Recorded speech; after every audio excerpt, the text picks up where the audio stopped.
চলো, আজকে আমি তোমাদের সাথে শেয়ার করি একটা get ready with me video. তো দিনটা ছিল সরস্বতী পুজোর সন্ধ্যাবেলা। তো আমরা ঠিক করেছিলাম যে আমরা ভাই বোনরা মিলে কোথাও একটা খেতে যাব, আড্ডা দিতে যাব। তো আমি এখানে প্রথমেই লাগিয়ে নিয়েছি সুগারের অ্যাকোয়াহলিক প্রাইমার। এটা খুবই ভালো শীতকালে যাদের ড্রাই স্কিন, বেস্ট।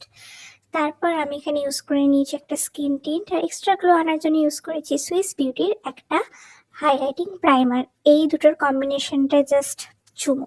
তারপর কনসিলারের জন্য আমি এখানে ইউজ করে নিয়েছি সুইস বিউটির কনসিলার। এটা আমি বহুত দিন ধরে ইউজ করছি, মানে আমি তো এটার 3-4টে টিউব অলরেডি শেষ করে ফেলেছি। আর আমার খুবই প্রিয় একটা কনসিলার।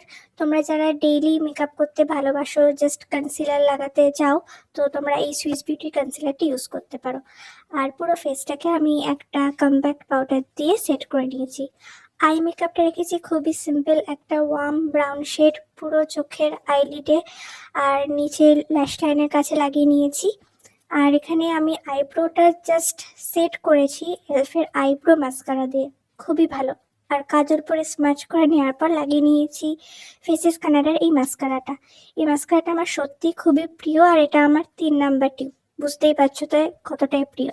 আর হালকা করে ব্লাশ অ্যাপ্লাই করে নেওয়ার পর আমি এখানে লিপ লাইনার লাগিয়ে নিয়েছি, আর সুগারের একটা লিপ ক্রাম দিয়ে আমার এই লুকটাকে কমপ্লিট করেছি।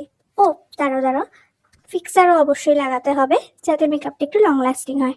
আর তারপর এটা হচ্ছে কি আমার ফাইনাল লুক। তাহলে অবশ্যই তোমরা জানিও যে তোমাদের আমার এই লুকটা কিরকম লাগলো। টাটা।